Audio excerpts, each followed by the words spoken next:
Olá, bom dia, boa tarde, boa noite. Eu não sei em que momento você vai estar assistindo essa aula. É um grande prazer estar com vocês aqui novamente. Estamos dando sequência ao estudo do santuário. Eu sempre falo que a gente já está chegando no final, mas quando se fala do final do santuário, eu quero dizer que ainda tem muita coisa, porque nós temos todas as festas, né? Nós estamos entrando nelas agora. Então, nós começamos a falar na semana passada sobre a questão de como Deus vai de fato lidar com o pecado em sua totalidade. E aí começamos a falar das festas. As festas a gente pode encarar como sendo vamos dizer, um mapa, né? Um GPS. Eu chamaria as festas de o GPS de Deus. O GPS que está apontando em que lugar e quanto tempo falta para chegar. Claro que o tempo a gente não sabe, né? Mas está perto. Está muito perto. Então vamos dar uma olhadinha nas festas ainda, porque a gente está continuando, né? Então agora a gente vai falar da natureza das festas dos peregrinos de Israel. Quando a gente olha para o catálogo das festas anuais de Israel, que a gente vai encontrar lá em Levíticos 23, esse catálogo ele merece um exame cuidadoso. Por quê? Na King James Version, ou a versão King James, a palavra festa, tá, é usada, por exemplo, para traduzir duas palavras hebraicas com significados diferentes. Então, onde quer que ocorra a festa no singular, ela representa o hebraico shagim, ou shagim, que significa a festa do peregrino, que é conhecida lá, sabe aqueles muçulmanos que saem uma vez lá por ano e vão ter que visitar Meca? Amigos, o outro lado copia, né? O outro lado copia, não cria. Satanás não é criador, ele é xerox, né? Ele é fotocópia, mas uma fotocópia borrada. Por que ela é borrada? Porque é borrada com o caráter dele, né? Porque o caráter dele é podre, o caráter dele é manchado. Manchado não, ele é a própria mancha, né? Porque ele é o originador disso. Então, pelos muçulmanos, essa festa é conhecida como Hajj. Então, ela exigia uma viagem ao santuário, onde quer que tivesse localizado. Então, essas peregrinações, elas eram três. Quais eram elas? A Páscoa, o Pentecoste e o Tabernáculo. Então, no singular, ela era Shagim ou Shagim. Agora, quando você tinha o termo festas, uma era festa, outra era festas, no plural, do hebraico Moadim. Moadim. Isso já significava tempos designados. Então, todas, ou seja, tempos designados, próprios, todas as celebrações mencionadas em Levíticos 23, em Levítico, que não são dois, né? É Levítico, não Levíticos, Levítico 23, eram moed, ou hora marcada. Mas apenas três delas eram shagim. Então, todas as celebrações, são sete, né? Celebrações de Levítico 23, quatro eram moed e três eram shagim, ou shagim. Ou melhor dizendo, né, quando a gente está olhando isso, a gente está analisando que essas três que eram shagim eram peregrinações, exigindo então que todos os homens viajassem para o santuário. Quer saber onde está escrito isso? Êxodo 23, 14 a 17, Êxodo 34, 23 e Deuteronômio 16, 16. Vai lá, confere que você vai ver que isso que eu estou falando aqui é uma verdade. Eu só estou aqui agora colocando alguém que não está no mudo. Deixa eu ver, acho que é o Marcelo e o Assis e o Marcelo. Ok, estavam com o microfone aberto aí, por isso que eu estou mutando vocês, senão vai ficar aparecendo na gravação. Tá bom, meus queridos? Continuando aqui, então, nós vamos falar, então, um pouco dos anos sabáticos, que é outra questão que tinha ali. Isso é muito importante entender festas, entender o Moed, entender o Shagim, né? Uma era festa de hora marcada, outras eram festas que não tinham hora marcada. Essas três especiais, eles teriam que ir lá, que era exatamente a Páscoa, o Pentecoste e o Tabernáculo, né? Agora, por que isso? Porque quando Paulo vai dizer assim que Deus, Cristo, ele cravou a lei em forma de ordenanças, cravando na cruz, né? Ele está falando dessas ordenanças. Quando ele está falando dos sábados, ele está falando que havia. Porque e por isso que é importante, desculpa aí eu retornar um pouco à questão que eu sempre trato aqui com vocês, por isso que é importante, seja você dando um estudo bíblico, ou mesmo para a tua própria compreensão, seja estando conversando com alguém sobre o tema, por que é importante a gente ter clareza de que a gente não guarda o sábado? Entende? Por que isso é importante? Porque se você falar assim, eu guardo o sábado, então a visão das outras denominações, né, dos evangélicos, católicos e tal, que guardam o dia de domingo, por que eles guardam o domingo? Não é só porque Cristo ressuscitou nesse dia. Esse é o mote, né? Que, na verdade, eles encaram o domingo como sábado. Essa é a questão. Por que eles encaram o domingo como sábado? Porque você tem, ao longo do período que Israel esteve no deserto e tal, você tem vários dias que eram chamados de sábados. Então, se um sábado caía numa terça-feira, como um sábado, por que o sábado deles não pode ser no domingo? Entende a lógica? Tem lógica. Deixa eu te falar, não tem falta de lógica aí. Eu não estou dizendo que é certo, mas tem lógica. É por isso que no mandamento, Deus especifica. Lembra-te do dia do sábado. Do dia do sábado. O dia que é sábado é o sétimo. Então, este sábado que está na lei não pode, é impossível, do ponto de vista legal, ser colocado em qualquer dia da semana. Por quê? Porque na lei está especificado. É o sétimo. Então, nós guardamos o sétimo dia. Por isso, por que nossa igreja não tem o nome de Igreja Adventista do Sábado? Os pioneiros sabiam disso. Ele diz, Igreja Adventista do sétimo dia. É uma igreja que nasce dali. Ela vem dali. Ela tem a sua marca registrada ali. E porque essa cosmo, essa visão, essa doutrina, ou essa crença, que é embasada em uma doutrina, nós temos 6 doutrinas, 28 crenças. Ela advém, ou seja, a cosmovisão que sustenta essa doutrina é o santuário. Entende isso? Então, por isso que é importante, quando a gente fala de festas e anos sabáticos, a gente compreender isso. Então, cada sétimo ano deveria ser considerado semi-sabático. Então, um ano inteiro era considerado um sábado. Já imaginou isso? Então, durante esse sétimo ano, a terra tinha que ser deixada em repouso. A terra tinha que ser deixada em repouso. E alguns servos, eles eram libertados. E aqui eu quero falar um pouco sobre isso. Eu acho tão lindo esse momento da libertação dos escravos. O escravo para o hebreu, ele não era um escravo como a gente conhece o termo, né? Ele era mais um empregado, um servo. E aí, esses servos que eram libertados, eles muitas vezes eles tinham uma dívida, né? E para pagar essa dívida, então ele iria trabalhar para para quem ele devia, para o originador, né? Ou seja, eu te devo alguma coisa, eu não tenho dinheiro, não tenho nada para te dar. Então, eu vou trabalhar para você. Sabia que nesse sentido eu fui Nesse sentido, a minha irmã e eu fomos escravos já, sabia? Ela que está aqui. A gente foi escravo. Estou falando sério. A gente foi escravo. Por quê? Porque como a gente não tinha dinheiro para pagar o colégio, a gente trabalhava no colégio para poder pagar o colégio lá no IAE. Então a gente foi escravo. Mas eu levava chicotada? Não.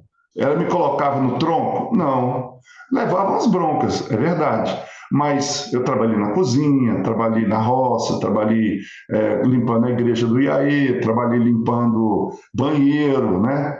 Enfim, eu tinha que pagar alguma coisa, eu estava devendo o colégio. Era essa escravidão. Então eu fui escravo também, entendeu? Mas eu comia, eu dormia, né? Normal. Então, assim, no final do sétimo ano, o que acontecia?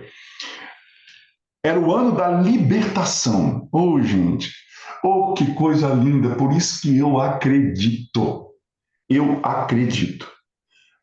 Você fala assim, você tem prova? Tem escrito lá assim, vai acontecer assim? Não, não tem. Mas tem sinais. A Bíblia está cheia de sinais. Então, no sétimo ano era libertação. Por isso eu acredito que quando a Terra chegar no sétimo milênio, Jesus volta. Jesus volta, não vai passar de 6.000 anos, não vai passar. Agora, quando é que se completa esses 6.000 anos? Aí eu não sei, aí tem um monte de teoria aí que inclusive eu não sei, né? Por quê? Por que eu não acredito assim? Tem gente que fala 2027, entre 2027 e 2030. Eu gostaria que fosse amanhã, né? Nós não temos como saber, porque existem contas, anos, que se perderam no meio do caminho, não é verdade? Então a gente não tem. Agora, que está perto, está. Isso eu não tenho dúvida. Quando, eu não sei. Agora, é sempre importante dizer, né? Às vezes a gente fica preocupado com quando, né? Mas estamos preparados? Porque a morte pode chegar para a gente a qualquer momento, né, gente? Então é importante que a gente tenha essa visão, né? De que a gente precisa estar pronto a qualquer momento, a qualquer instante, porque Jesus pode nos chamar a qualquer momento, não é verdade? Mas que está perto, está. Então, essa questão da libertação dos escravos, o que acontecia?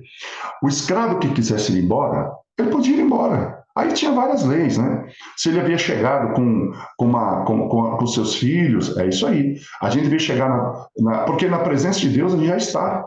E na presença de Deus não se peca, né? Isso aqui é outro assunto, mas o Fé e Certeza está colocando várias mensagens aqui. Eu gosto, tá? Eu gosto dessa interação por mensagem, que ela é muito boa.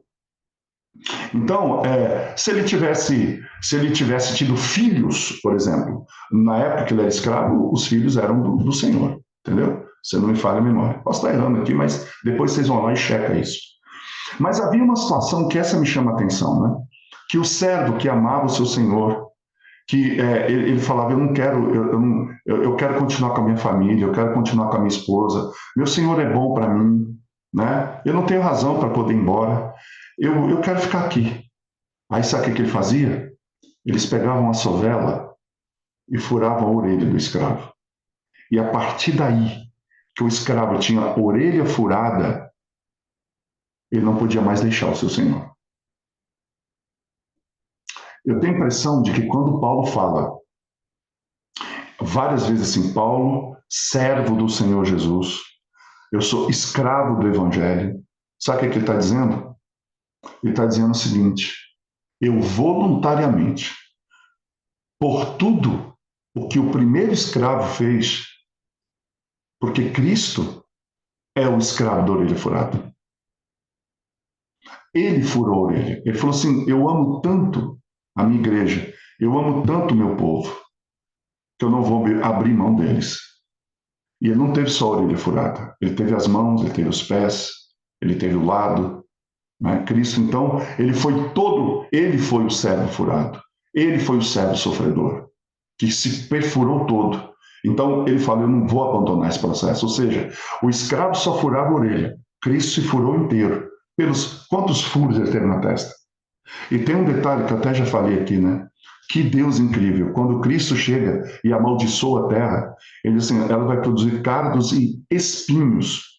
Sabe o que Cristo estava fazendo? Cristo já sabia que eles iam colocar uma coroa de espinhos na cabeça dele. E ele podia ter fugido dessa situação. Mas quando Cristo disse que a terra produza cardos e espinhos, ele estava produzindo a matéria-prima que um dia os homens iam usar para tecer uma coroa e colocar em sua própria cabeça.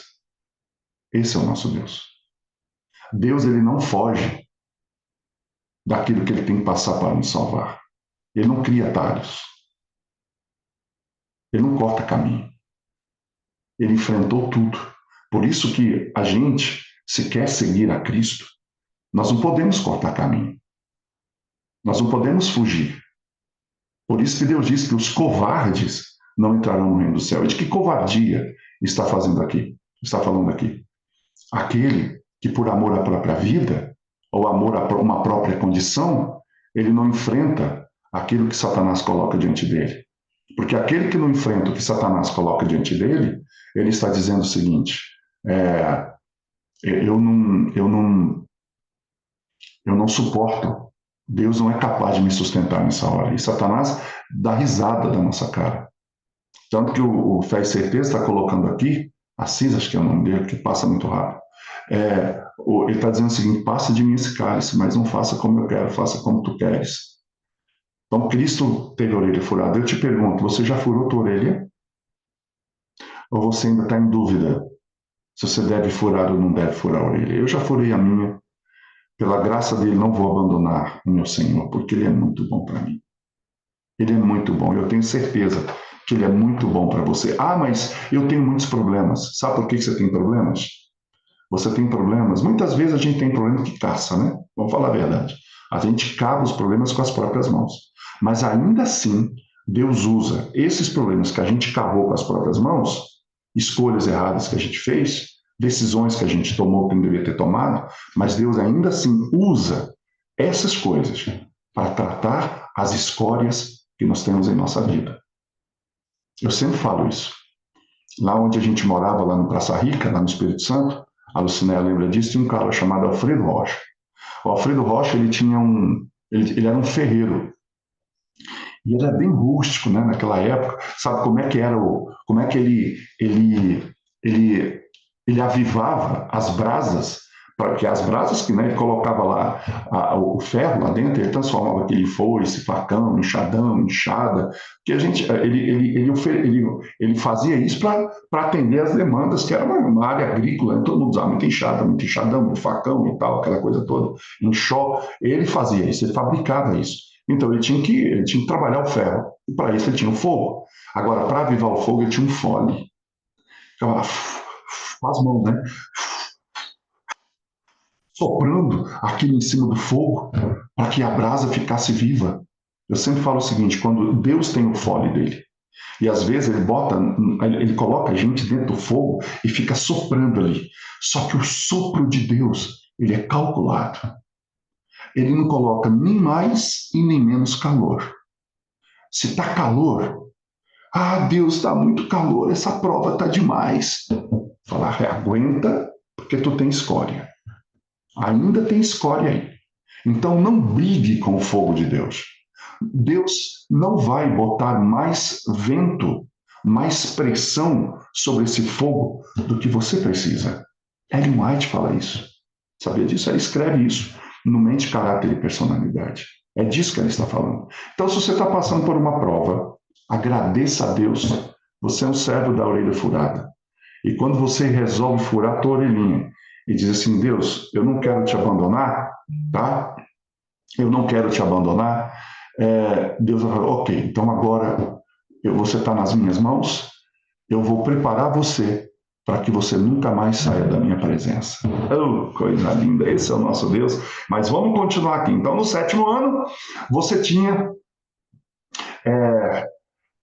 os escravos que eram libertados. E para fechar toda essa trajetória religiosa, o Senhor, então, ele decreta que a cada 50º ano deveria ser um jubileu. Então, dentro desse período de tempo, Deus estava executando o seu plano para a salvação do seu povo.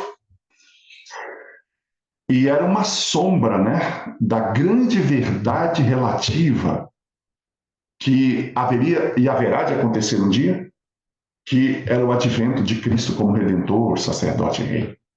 Então, uma vez por ano, as mentes dos israelitas eram levadas para frente. Olha como é que Deus trabalha, né? A mente deles era colocada para frente, para os eventos finais do grande conflito entre Cristo e Satanás. E a final purificação do universo, do pecado e dos pecadores. Então, vamos dar uma olhada aqui. A Páscoa, ela revelava Jesus como Redentor. O Pentecoste marcava sua posse como sacerdote. Quando o Espírito Santo desceu ali no Pentecoste, né? Aliás, vamos colocar da seguinte maneira: a Páscoa revelou Jesus como Redentor. Os pães ázimos revelavam a sua não corrupção, ou seja, marcava o seu caráter, mostrava o caráter dele como um caráter perfeito, sem nenhuma ausência de fermento, que é símbolo também do pecado. O fermento também é um símbolo do reino de Deus, de tal forma que Jesus falou que o reino dele levedaria, assim como o fermento leveda a massa, o reino de Deus levedaria todo mundo, né? Ou seja, atingiria todo mundo. Aí não é uma festa, né? Mas é uma apresentação dos molhos. Né? Pães ázimos não é festa, a apresentação dos molhos não é festa, é um ritual. O ritual dos pães ázimos, o ritual dos molhos, né, que tinha que ser apresentado, era uma sombra, um tipo do que Cristo faria quando ele morreu, os 500 que subiram com ele, vivos, que ressuscitaram, né? Ele levou com eles, e esses ele apresentou como primícias de todos aqueles que um dia virão. Por isso que eu sempre falo, né? Eu queria que você pensasse comigo um pouquinho. Por isso que é importante a gente dar uma recordada de vez em quando, para mostrar que o santuário é o GPS de Deus. Olha só que interessante. Lembra, já falei disso, tá? É só para registrar. Registrar. Bem perto do santuário, de Jerusalém, havia um pedaço de terra. Nesse pedaço de terra, eles plantavam a cevada. No mesmo período que todo Israel plantava. Israel plantou, ali também era plantado. E ali crescia, como todo Israel crescia. Quando chegava a época de colheita, então, antes que todo mundo pudesse colher, o sacerdote ia lá nesse campo menor, pegava um molho como uma representação e trazia e movia isso diante de Deus. Era como se ele fizesse o sinal da cruz. Olha, percebeu? O sinal da cruz? O molho. Lembra? A gente já falou disso. Como é que quando ele fala da abominação desoladora, que ele ia atacar o santuário, ele estava falando disso, né? Pegar os rituais do santuário e paganizar o ritual do santuário. Foi isso que a Igreja Católica fez em todas as suas eras. Então, esse momento representa o momento em que Cristo... Agora, olha que interessante. O campo era pequeno para tirar esse molho. Agora, quanto de terra plantada não deveria haver em Israel? Ou seja, o que era apresentado aqui era só pequeno, que representava todo o resto da colheita que viria. Agora eu queria que você pensasse em termos de números. O molinho, era um molinho bem pequenininho. O molhozinho, né? Porque molhozinho é molho, né? Eu vou falar isso aqui. É molinho mesmo, né? É um molho. Não um molho para comer, um molho, né? Uma touceira, é isso, achei a palavra. Uma touceirinha, lá na roça a gente chamava de touceira, né? Touceira, né? Então, a touceirinha que eles pegavam ali, né? Eu sempre penso numa vassoura de muxinga. Vocês não sabem o que é vassoura de muxinga, minha irmã sabe. Você amarra aquilo ali, aperta, aquilo vira uma vassourinha. Imagina uma vassourinha, tá? Uma vassourinha lá do interior. Essa vassourinha, uma coisinha assim parecida, representava todo o restante. O molinho que Cristo fez, a touceirinha de Cristo, tinha 500 pessoas. 500. Isso não te diz alguma coisa? Se tinha 500 pessoas no molinho, quanto você acha que vai ter no restante? Vai ser gente para Dedéu. Nossa, graças a Deus. E a gente precisa botar mais gente aí, sabe? A gente precisa botar mais gente aí. Pelo menos sermos usados, né? Quem coloca é Deus, mas a gente precisa ser usado para contar que muita gente ainda precisa fazer parte do molho. Muita gente precisa fazer parte desse molinho. Então, muito bem. A Páscoa revela Jesus como Redentor. Agora continua as festas. Ali eu falei sobre ritual. O Pentecoste marca sua posse como sacerdote. quando o Espírito Santo desce, é sinal de que Cristo assumiu a posição. Os tabernáculos celebram Cristo como rei. Então, percebe isso? Essas três festas, Pentecoste, a Páscoa revela Jesus como Redentor, Pentecoste como sacerdote e tabernáculos revela como rei, que é o que vai acontecer. Quando Cristo voltar, começa a festa do tabernáculo e ela vai acontecer na Nova Jerusalém, vai todo mundo para lá e aí não vai ter barraca. É por isso que Jesus falou assim, olha, na casa de meu pai há muitas moradas. A morada já está pronta.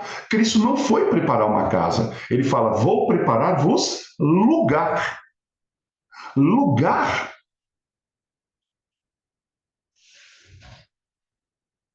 não é casa.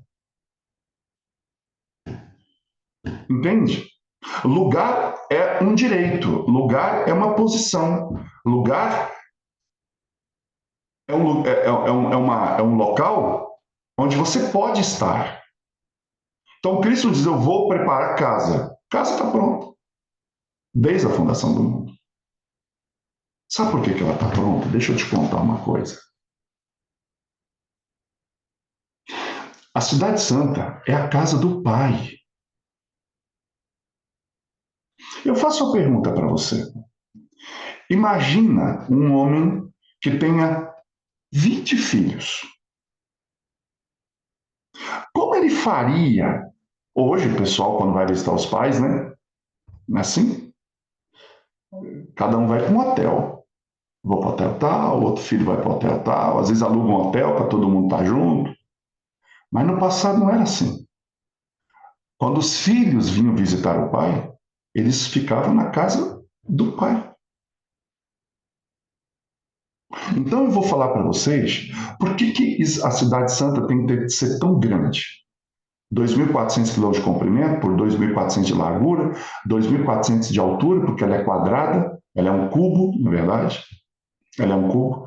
Alguém já calculou e acredita que lá cabe 5 bilhões, tá? 5 bilhões de pessoas, tá? Então, exatamente isso. Porque, na verdade, o fé e certeza, a preparação do lugar, ela começa na cruz. Cristo, quando diz, vou preparar-vos lugar, a preparação começa na cruz.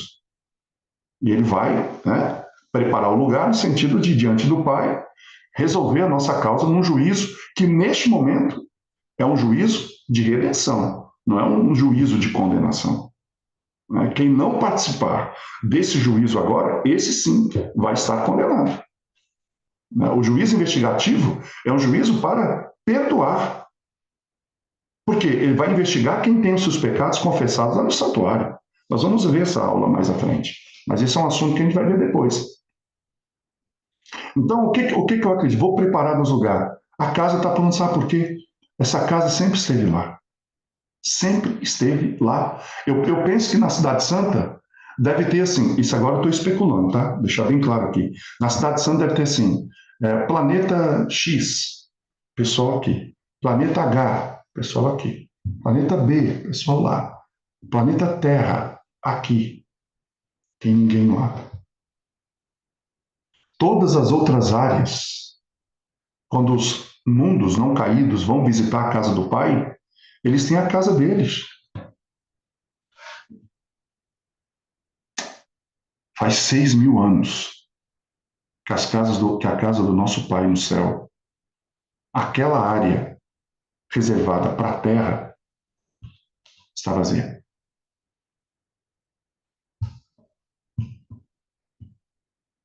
Eu queria perguntar se você fosse um pai e tivesse, não 6.000 anos, mas tivesse aí 30, 40, 50 anos, que o quarto que você tinha reservado para aquele seu filho ou para aquela sua filha nunca tivesse sido ocupado. Então, já ouvi dizer, e é verdade, o santo, por isso que João fala, nela não vi santuário, sabe por quê? Porque a cidade santa é o santuário. A cidade santa é o santuário. E Deus está nos chamando, ou seja, o santuário que era Cristo veio habitar entre nós, E ele quer levar a gente para habitar com ele, no santuário dele agora. Por isso que para a gente habitar no santuário dele, nós temos que, de fato, sermos santuários do Espírito Santo. Entendeu isso? Então, as 3 festas de primavera, essas são as 3 festas de primavera, elas foram perfeitamente implantadas pela vida, pela morte, ressurreição e ascensão de Cristo no seu ministério celestial, ou no ministério sacerdotal. Então, Ellen White observa uma coisa: esses tipos foram cumpridos não apenas quanto ao evento. Ó, isso aqui que eu quero pontuar. Guardem isto. Quando eu falei na aula passada que eu acredito na sequência, ou seja, nas datas em que ocorria, por isso que eu falei que eu acredito que Cristo deve voltar no mês de outubro. Olha o que Ellen White diz. Esses tipos foram, vou ler bem devagar. Esses tipos foram cumpridos não apenas quanto ao evento, mas quanto ao tempo. Grande Conflito, página 399. E ela acrescenta: da mesma forma, os tipos que se relacionam com o segundo advento.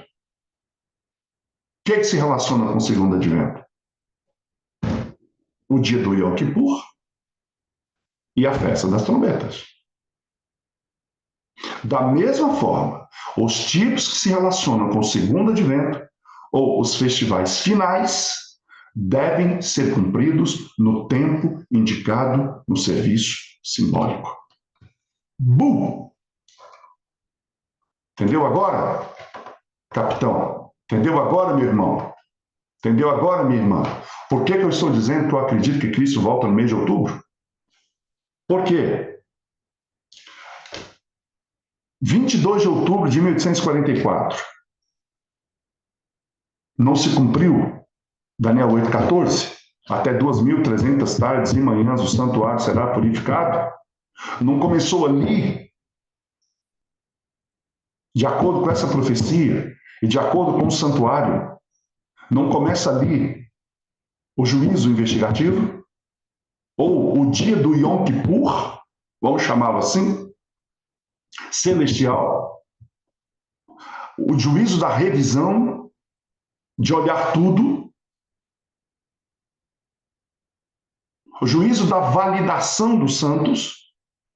O juízo da formação do grupo que vai estar de pé diante do Cordeiro? Vou ler de novo. Vou ler mais uma vez. Esses tipos, quais tipos? Páscoa, Pentecoste e tabernáculos.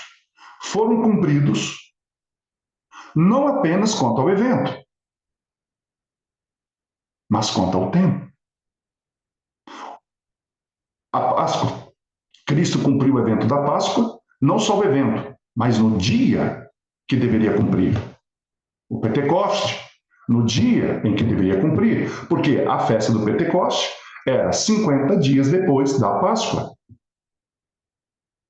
E 50 dias depois da Páscoa,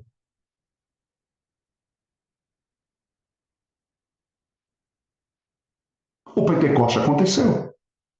Ou seja, aconteceu o tipo, aconteceu o antitipo, porque o tipo era a festa do Pentecoste. O antitipo foi a descida do Espírito Santo. Cumpriu exatamente o ritual, mas também cumpriu a data. Na data, no dia certinho. 50 dias depois. 50 dias. Cristo subiu 40 dias depois da sua morte e o Pentecoste aconteceu 10 dias depois que Cristo havia subido. Nesses 10 dias estava acontecendo aquele ritual no céu. Para quem entra o Rei da Glória, quem é esse o Rei da Glória? Cristo vem ao Pai. É aquela visão de João, que maravilha, continua Apocalipse. Aquela visão de João no capítulo 4, capítulo 5, ele está vendo exatamente isso aí. Aí ela continua dizendo: da mesma forma, os tipos que se relacionam com o segundo advento. Quais são os tipos? Dia do Yom Kippur, Festa dos Tabernáculos.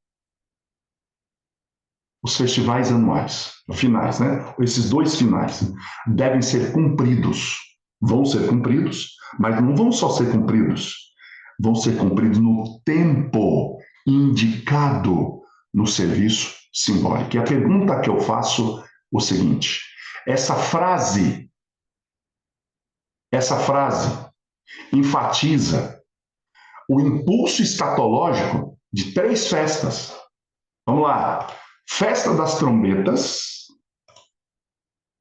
dia da expiação e festa dos tabernáculos.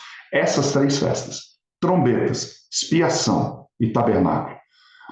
Pergunta é, a festa das trombetas acontecia quando? 10 dias, no primeiro dia do mês de Tishri, que era o sétimo mês, ficava ali entre setembro e outubro. Então, 10 dias antes, as trombetas tocavam. 10 anos antes, Guilherme Miller começa a tocar as trombetas. Entenderam? Por 10 anos, Guilherme Miller tocou essa trombeta. 10 anos depois, ou 10 dias depois, lá no santuário, acontecia o quê? O dia do Yom Kippur. 10 anos depois, 1844. Acontece o quê? O início do dia do Yom Kippur celestial. O dia do juízo investigativo começa. 22 de outubro de 1844. E em seguida, havia 5 dias depois, começava a festa dos tabernáculos. E o que era a festa dos tabernáculos? Israel purificado, olha que coisa linda. Israel purificado, justificado, santuário limpo. A Israel vinha, invadia Jerusalém. Só que não tinha casa para todo mundo. Então o que eles faziam? Eles ficavam em tendas, em barracas. Era a festa das barracas. A gente está indo para Jerusalém. Está indo para a casa do Pai. Por isso que eu disse que não tem como Jesus não voltar no mês de outubro. Entre que dias? Entre 22 de outubro e 30 de outubro. Em um desses dias da semana, Jesus volta. E eu acho que será no domingo.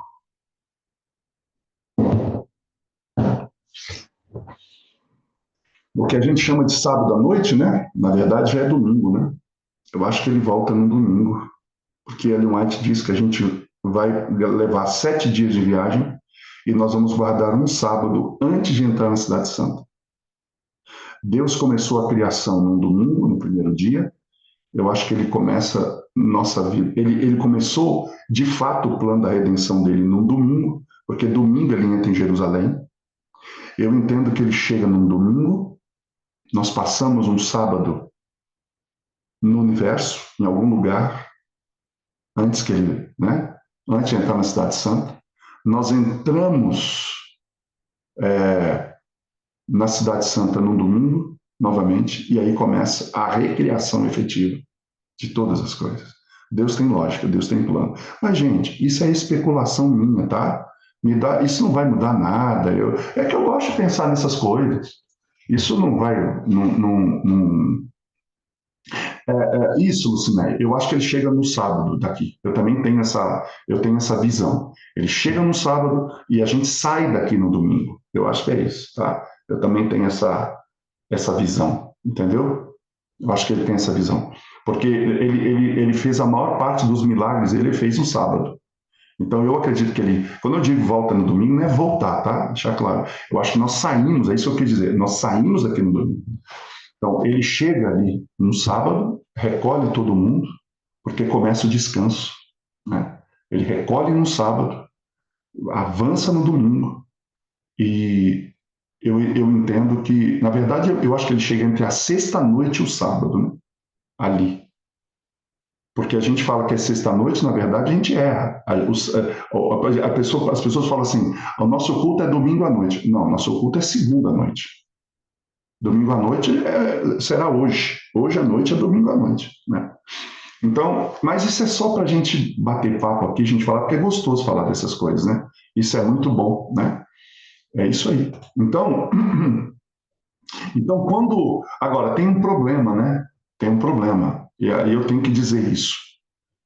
Quando Israel, mas quanto a Israel, né? Essas reuniões se tornaram meramente formais, e pior ainda, por meio do seu profeta, o Senhor investiu contra Israel. Ele fala, suas luas novas, vossas festas designadas, a minha alma odeia. Elas são uma angústia para mim. Eu estou cansado de suportá-las, essas reuniões solenes. Então, por meio de Amós, Deus declara, eu odeio e desprezo seus dias de festas. E por meio de Osés, ele acrescenta, né? Farei cessar suas festas, suas luas novas, seus sábados e todas suas festas solenes. Jeremias lamentou da mesma forma. Então, Israel desprezou, mutilou o calendário da redenção de Deus. Então, eu entendo que o cristão aprenderia muito sobre Jesus e seu ministério, estudando os detalhes dados por Deus. E aí nós vamos tentar isso agora. Agora nós vamos entrar na Lua Nova e nas trombetas. A Lua Nova era o festival mais frequente de Israel, o mais profundamente enraizado em sua consciência religiosa. Às vezes a gente não olha muito para o festival da Lua Nova. Portanto, era um festival. Não era para ser comemorado com presença obrigatória da população no santuário, embora sacrifícios especiais fossem oferecidos ali. As luas novas, elas eram observadas em casa, em locais de Assembleia Geral. Seriam depois as sinagogas, né? Então, em Gênesis 1,16, mostra que uma das funções da lua era regular as estações. Então, ela está incluída entre as sombras das coisas futuras, que Paulo vai falar lá em Colossenses 2, 16 e 17. Porque a festa da Lua Nova, ela apontava para realidades do ministério de Cristo. Quando você associa, né? Ou melhor, quando você faz associações relacionadas com as luas novas na história do Antigo Testamento e os ritos realizados durante as festas de Lua Nova, foram essas associações que são feitas, elas foram os veículos para a revelação que Paulo coloca ali em Colossenses 2, 16 e 17. Por isso que ele era para ser considerado como consagrando aí o mês inteiro. Havia uma proclamação do sacerdote para anunciar essa festa, que era a festa da Lua Nova. A proclamação está santificada. Quando ele falava está santificada, ele alertava Israel para esse fato de que a lua nova havia começado. E aí, em seguida, a esse banquete que oferecia para cada família adorar o controlador do ciclo sazonal anual. E aí eu queria trazer uma coisa aqui para vocês. Pensando no ciclo menstrual da mulher, ele ocorre de quanto em quanto tempo? A média, né? Quando tem mulher que é toda desregulada, mas num ciclo normal, de quanto em quanto tempo? 28 dias. Você já parou para pensar o quanto que o Festival da Lua Nova está vinculada ao ciclo menstrual feminino? Por quê? Porque quando a mulher ela menstruava, ou menstrua, o que isso, do ponto de vista biológico, a gente sabe o que isso representa, óbvio, né? Não houve fecundação e tal, mas do ponto de vista cerimonial, era muito fantástico. Sabe o que é isso? Sabe o que é isso? Eu vou colocar isso, porque aqui a gente é adulto, né? Acho que a gente pode falar. E isso mostra como que Deus lida com a sexualidade humana. A sexualidade correta, a sexualidade divina, ela é fenomenal. Então, o que está dizendo? Durante 28 dias, em um período desse tempo, vamos pegar lá do dia 1º. A mulher Durante 28 dias, ela foi toda preparada pelo seu biológico para gerar uma vida. Mas a vida não foi gerada.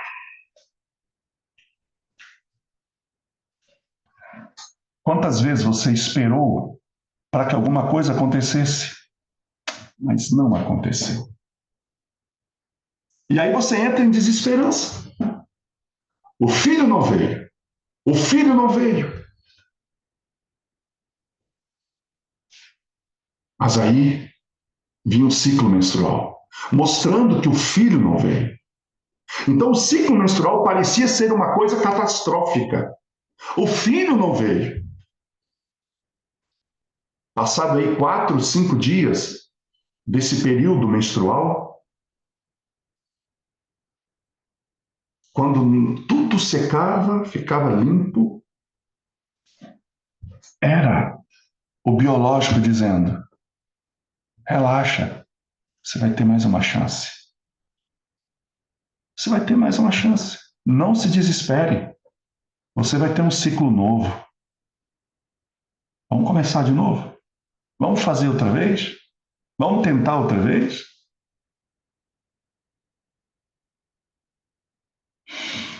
Durante 4.000 anos, a igreja menstruou. 4.000 anos menstruando. E o filho não vinha. E o filho não vinha. E o filho não vinha. Até que um dia, o fecundador celestial fecunda Maria. E no final de 28 dias, a menstruação não veio. Sabe o que veio? Veio o filho. O filho veio. O Festival da Lua Nova dizia isso. O filho virá. Ah, mas não veio. Mas ele virá. Ah, mas ele não veio. Próxima lua. Próxima lua. E eu olhava para a lua e dizia: o filho virá. Aí a lua renovava: o filho virá. E a lua renovava: o filho virá. Filho virá. E ele veio. E aí, olha que legal. Cristo aqui na terra, ele diz assim: e haverá sinais no sol, na lua e nas estrelas. E qual era a cor da lua? Qual era a cor da lua mesmo? Por que a lua era vermelha?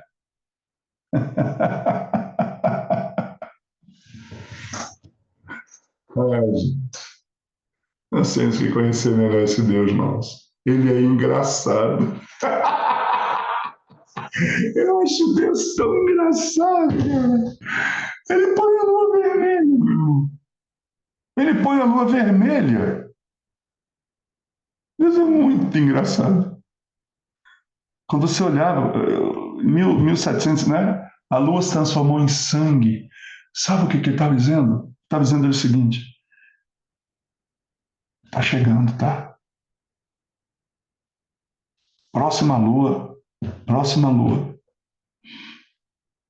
Então, isso também é para nós um sinal de esperança. Deus não é o Deus da. Eu ouvi falar assim: Deus é o Deus da segunda chance. Não. O Deus é o Deus de todas as chances que você e eu precisarmos, desde que nós o busquemos.